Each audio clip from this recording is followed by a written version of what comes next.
Hello बच्चों, let's read the question. Incorrect statement is NADH is slowly oxidized to NAD plus in fermentation. B. The F1 headpiece is peripheral membrane protein complex and contains the site for synthesis of ATP from ADP and inorganic phosphate. C. The number of ATP molecules synthesized in mitochondria ETS depends on the nature of the electron receiver.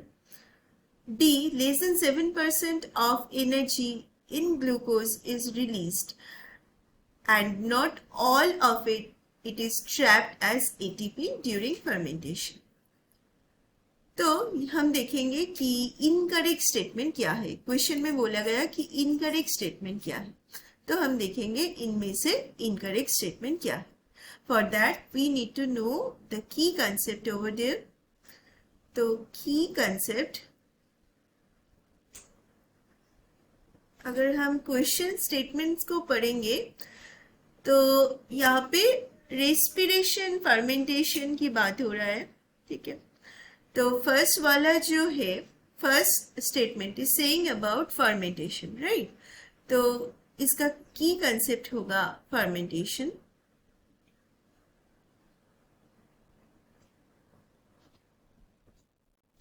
यहाँ पे बोला गया कि NADH is slowly oxidized to Na plus in fermentation. Fermentation is a type of anaerobic respiration. Anaerobic respiration. तो इसमें क्या होता है anaerobic respiration में? ये partial oxidation होता है. It is partial ऑक्सीडेशन होता है. पार्शियल ऑक्सीडेशन होता है ग्लूकोज का, and as a result of that very less ATP gets form. Less ATP होता है, जैसे कि फर्मेंटेशन में ज्यादातर दो ही एटीपी प्रोड्यूस होता है. तो यहाँ पे फुल ऑक्सीडेशन नहीं होता है, और जो भी इलेक्ट्रॉन डोनर है जैसे कि NADH और ये NADH का जो ऑक्सीडेशन होता है, NADH का जो ऑक्सीडेशन होके जो NAD बनता है, ये बहुत ही स्लो प्रोसेस होता है as compare to aerobic respiration. Aerobic respiration में क्या होता है? एरोबिक रेस्पिरेशन में ऑक्सीजन प्रेजेंट होता है, तो ये जो ऑक्सीडेशन प्रोसेस होता है ये फास्ट होता है. बट NADH से जो NAD प्लस का जो ऑक्सीडेशन जो प्रोसेस फर्मेंटेशन में होता है वो बहुत ही स्लोली होता है. So this is correct statement, so it can not be our answer. हम देखते हैं कि बी में क्या बोला गया. The F1 headpiece is peripheral membrane protein complex and contains the site for synthesis of ATP from ADP and inorganic phosphate. तो F1 जो पार्टिकल होता है, बी में बोला गया जो F1 जो पार्टिकल होता है, F1 पार्टिकल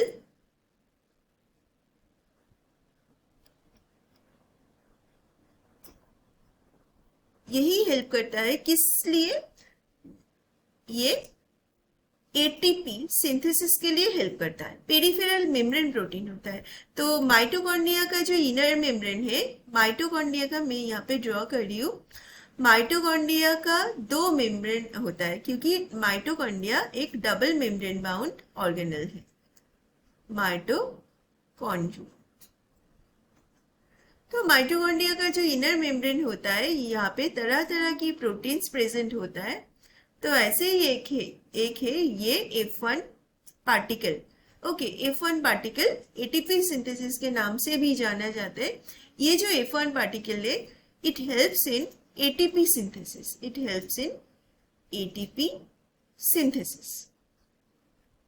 ठीक है, ये रैकेट के तरह दिखने में होता है. इफ आई ड्रॉ दैट, तो ये जो एटीपी सिंथेसिस होता है ये F1 पार्टिकल इसमें हेल्प करता है, प्रोटॉन ग्रेडियंट के कारण होता है, और ये माइटोकॉन्ड्रिया के इनर मेम्ब्रेन में, inner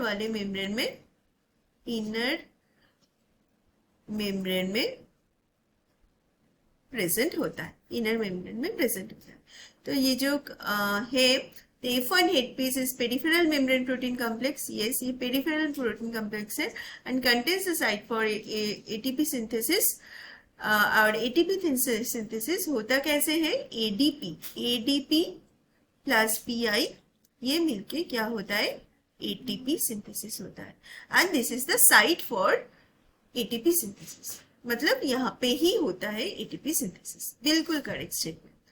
Now we will see C में क्या बोला गया? The number of ATP molecules synthesized in mitochondria ETS depends on the nature of electron receiver.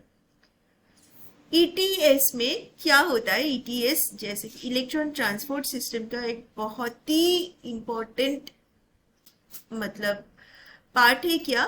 Proton gradient से होता है ATP फॉर्मेशन। ये जो चैनलिंग मतलब इलेक्ट्रॉन पास होता है, कैसे इलेक्ट्रॉन पास होता है? इलेक्ट्रॉन पास होने के लिए कुछ इलेक्ट्रॉन देने वाला चाहिए, है ना? तो ये जो NADH है, FADH है, these are high energy molecule and they can give the electron, वो इलेक्ट्रॉन पास कर सकते हैं, ठीक है, दे सकते हैं। और ये इलेक्ट्रॉन डोनर होता है, तरह तरह की इलेक्ट्रॉन डोनर होता है, इलेक्ट्रॉन रिसीवर होता है, ये इलेक्ट्रॉन पास ऑन होता है, ठीक है, इलेक्ट्रॉन पास ऑन होता है। और जो हमारा फाइनल इलेक्ट्रॉन एक्सेप्टर होता है, फाइनल जो इलेक्ट्रॉन एक्सेप्टर, ये जो इलेक्ट्रॉन पास ऑन होता है, बहुत सारा तरह तरह की कॉम्प्लेक्स 1, कॉम्प्लेक्स 2, ये सब कॉम्प्लेक्स जो कि एक प्रोटीन है, ओके, सभी एक प्रोटीन है ना? ये प्रोटीन होता है ये माइटोकॉन्ड्रिया के इनर मेम्ब्रेन में, और फाइनली ऑक्सीजन इसको रिसीव करते हैं। Oxygen is the final receiver, okay. तो यहाँ पे बोला गया कि रिसीवर के ऊपर डिपेंड करता है, oxygen is the final receiver.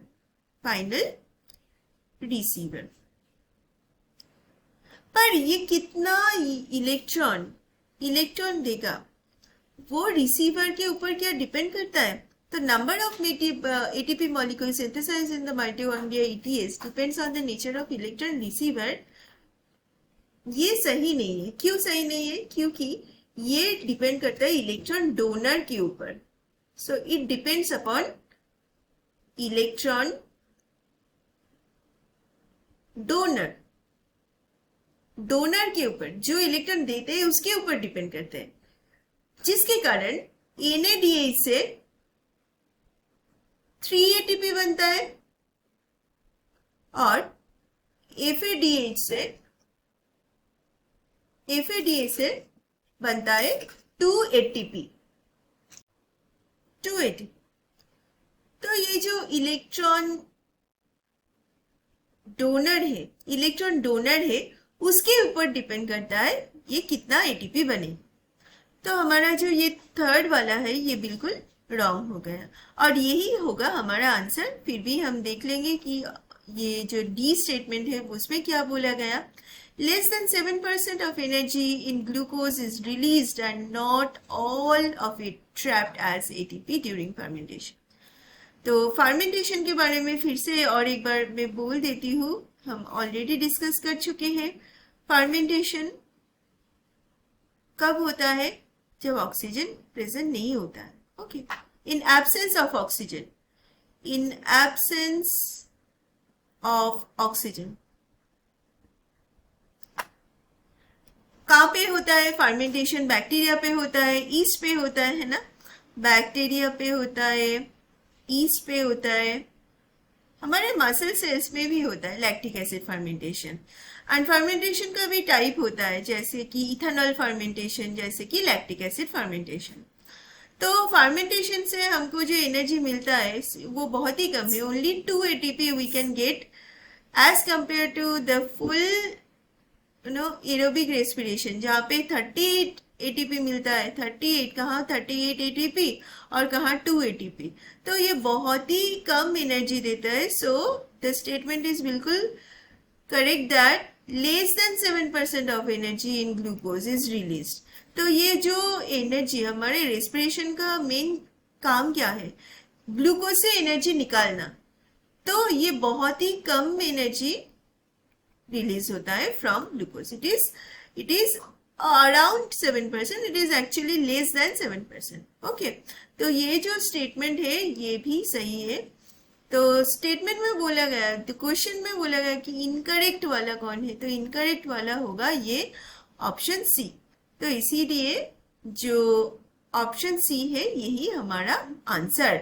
I hope you have understood. Thank you so much. Have a nice day.